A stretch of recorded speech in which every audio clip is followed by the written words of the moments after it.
Hello friends, அனைவருக்கும் மீனூஸ் கிச்சனின் அன்பான வணக்கங்கள். இன்றைக்கு நம்ம வீட்டில் என்ன சமையல் அப்படின்னு பார்த்துலாமா? இன்றைக்கி வியாழக்கிழமை.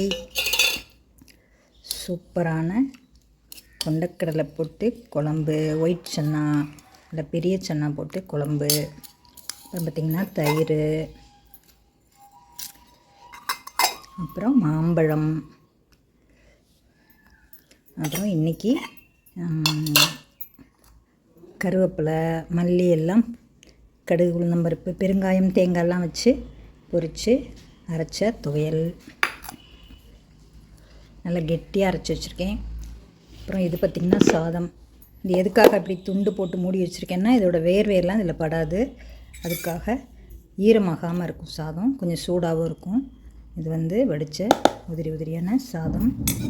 இது மாதிரி நீங்கள் இட்லி செய்யும்போதும் இந்த மாதிரி துண்டு போட்டு மூடி வச்சிட்டிங்கன்னா உங்களுக்கு வேர்வையெல்லாம் அதில் வராது. இந்த மூடியில் வேர்த்து அவ்வளோவா தெரியாது உங்களுக்கு. அப்புறம் நம்மளோட இன்றைக்கி சூப்பரான பீட்ரூட் தேங்காய் போட்ட பொரியல், பீட்ரூட் கறி தேங்காய் போட்ட பொரியல், கடுகு, உளுந்தம்பருப்பு, கடலைப்பருப்பு எல்லாம் போட்டு தாளித்து சூப்பராக தேங்காய் போட்டு ஒரு பொரியல்.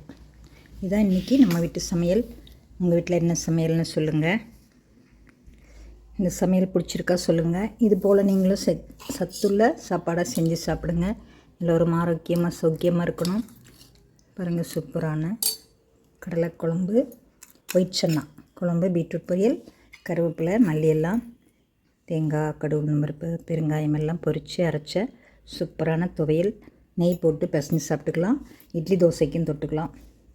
இதான் இன்றைக்கி நம்ம வீட்டு சமையல். இந்த சமையல் பிடிச்சிருக்கா சொல்லுங்கள். இது போல் நீங்களும் செஞ்சு சாப்பிட்டு ஆரோக்கியமாக இருங்க. அவசியம் நம்ம சேனலுக்கு சப்ஸ்கிரைப் பண்ணி ஆதரவு கொடுங்க. அனைவருக்கும் நன்றி. அடுத்த ஒரு வீடியோவில் சந்திப்போம்.